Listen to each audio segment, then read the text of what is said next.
Sandra Ifra, vous êtes la présidente de By Women United for Peace. Merci d'avoir accepté la porte-parole. Merci d'avoir accepté l'invitation de Radio Shalom pour nous parler d'une tribune que vous publiez dans l'hebdomadaire Valeurs Actuelles où vous dénoncez le boycott culturel qui vise les artistes israéliens ou juifs au seul motif de leur identité. Est-ce que vous pouvez nous expliquer le but de cette tribune ?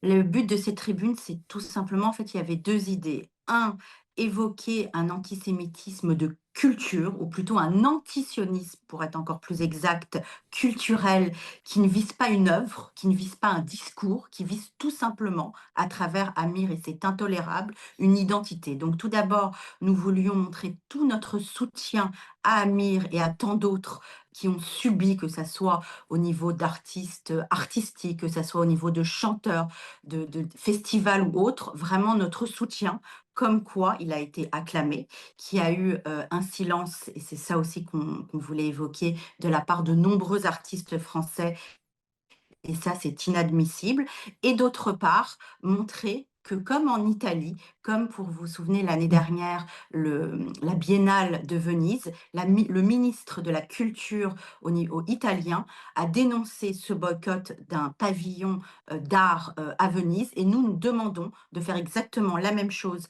à notre ministre de la Culture, de prendre une position publique pour dénoncer ce type de boycott qui n'a rien à voir avec une prise de position vis-à-vis d'Israël, vis-à-vis de Tzahal ou autre, mais tout simplement un pont d'art, de culture, de paix, de chansons à travers un artiste si aimé par les Français.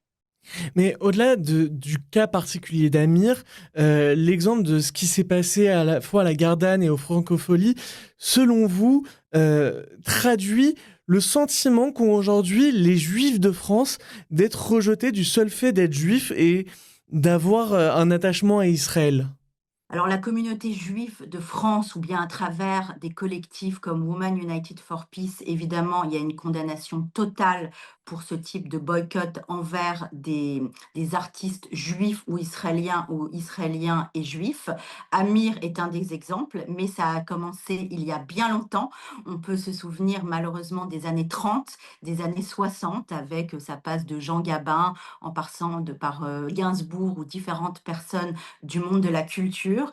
Et justement, non, on dit non à travers la communauté juive de France. Il faut se battre, il faut dénoncer. Nous attendons des actes forts, comme le disait Arthur, via justement des personnes, des artistes, des chanteurs, des comédiens, pour justement remettre le débat au bon niveau et ne pas retirer tout simplement ce pont merveilleux qui est l'art, qui est la chanson, et qui, bien au contraire, comme pour Amir ou d'autres, évoque la paix, l'union et le rapprochement des peuples. Et je crois que vous avez aussi demandé très nommément à la ministre de la Culture, Rachida Dati, de prendre position, d'abord sur le cas particulier d'Amir, mais aussi plus globalement sur la fin de ces appels à la censure et au boycott des artistes juifs. Tout à fait. Nous avons fait une demande à la ministre de la Culture. Déjà, je voulais remercier Aurore Berger, qui a eu ce courage, de manière extrêmement claire, sur une chaîne de télé, de dénoncer ce type de boycott. Il y a eu aussi en Italie, l'année dernière, au moment de la Biennale de Venise, l'interdiction via un collectif pro-palestinien pour interdire le pavillon israélien. Et le ministre de la Culture en Italie a eu le courage de faire une déclaration très nette sur cette condamnation donc d'un boycott lié à la culture, et nous demandons évidemment à notre ministre, à Rachida Dati, de faire la même chose, de ne pas avoir peur, et on espère qu'il y a un effet boule de neige pour que justement, suite à une déclaration publique de notre ministre, il y ait des artistes, il y ait des chanteurs qui prennent le relais. Ça, c'est vraiment également une de nos demandes très fortes. Une demande qui d'ailleurs ne devrait pas être une demande qui devrait être faite de manière un peu plus naturelle. Il y a le Tour de France aussi qui arrive ce dimanche. avenue des Champs-Élysées, avec depuis plusieurs années une équipe israélienne qui court sur la boucle la plus prestigieuse du cyclisme mondial. Et cette année, particulièrement, elle a été perturbée par des activistes pro-palestiniens qui demandaient à ce que cette équipe israélienne soit exclue. Est-ce que vous considérez que ce genre de mouvement qu'on peut voir dans le monde du sport se rapproche de ce qui se passe dans le monde de la culture? Bah oui, c'est exactement, la même chose. On vise une identité et pas un acte, culturel ou un acte sportif, comme vous venez de l'évoquer.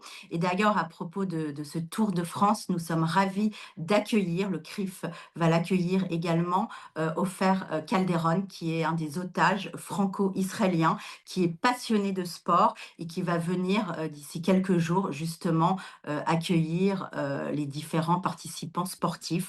Encore une fois, nous prenons l'union. Ce n'est pas contre les Juifs, ce n'est pas contre Israël, mais justement le milieu de la culture devrait, au contraire du théâtre, de la chanson, du sport, comme vous veniez de l'évoquer, devrait rassembler, devrait justement être un levier pour arriver à la paix au lieu d'arriver à la haine. Sandra Ifra, je rappelle que vous êtes la porte-parole de By Women United for Peace. Merci d'avoir accepté d'être l'invité de Radio Shalom. Je vous souhaite une bonne soirée. Jérémy, merci à Radio Shalom qu'on aime beaucoup. Merci. Au revoir. Au revoir.